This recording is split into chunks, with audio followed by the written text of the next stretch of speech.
കോഴിക്കോട് മുക്കത്ത് ബസ് ജീവനക്കാർ ഓട്ടോ ഡ്രൈവറെ വഴിയിൽ തടഞ്ഞ് ആക്രമിച്ചു. മണാശ്ശേരി സ്വദേശി ബാബുവിനെയാണ് ഒരു സംഘം ആക്രമിച്ചത്. മുക്കം അഗസ്ത്യമൊഴിയിൽ യാത്രക്കാരെ കയറ്റി മുക്കത്തേക്ക് വരുന്ന സമയത്ത് ഓമശ്ശേരിയിൽ നിന്ന് വന്ന ബസ്സിലെ ജീവനക്കാരാണ് ഓട്ടോ ഡ്രൈവറെ ആക്രമിച്ചത്. ഇന്നലെ വൈകുന്നേരം 6 മണിയോടെയാണ് സംഭവം. ആക്രമണത്തിൽ കഴുത്തിന് പരിക്കേറ്റ ബാബുവിനെ മുക്കത്തെ സ്വകാര്യ ആശുപത്രിയിൽ പ്രവേശിപ്പിച്ചു.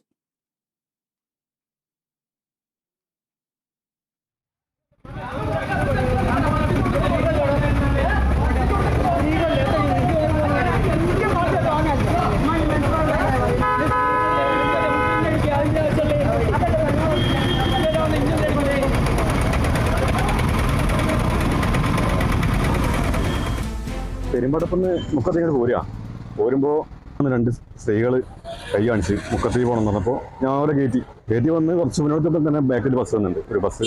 അപ്പോൾ നമ്മൾ ബ്ലോക്ക് ഇട്ടെങ്കിട്ട് ആദ്യം ഒരു ബ്ലോക്ക് ഇട്ട്. അപ്പോൾ ഞാൻ ചോദിച്ചു എന്താ സംഭവം എന്താ ചോദിച്ചു. കഴിഞ്ഞ് പിന്നെയും കുറച്ച് കഴിഞ്ഞ് പിന്നെയും ബ്ലോക്ക് ഇട്ട്.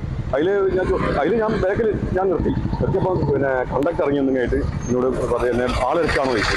ഞാൻ പറഞ്ഞു ഞാൻ ആളെ എടുത്ത് സോപ്പ് നല്ല എടുത്ത്. ഞാൻ പെണ്ണുങ്ങൾ 2 ആളും വണ്ടിയിലുണ്ട്. അതിന് വിനോദാട്ടത്തിൽ വലിയ ചൂണ്ടിയിട്ട് വർത്താനം മൂത്ത് ഇങ്ങനെ കുത്തി ചൂണ്ടിയിട്ട് ഇങ്ങനെ വർത്താനം പറയാം. അപ്പോൾ കണ്ടക്ടറും ഡ്രൈവറും നിന്ന് പിന്നെ വേറെ ഏതോ ചങ്ങായി വന്നു കഴിഞ്ഞിട്ട് എന്നെ പിടിക്കുക. പിടിച്ച് ആ കൊല്ലിക്ക് ഒരു ചെറിയ വേനുണ്ട് ഇവിടെ ഒരു കുട്ടി.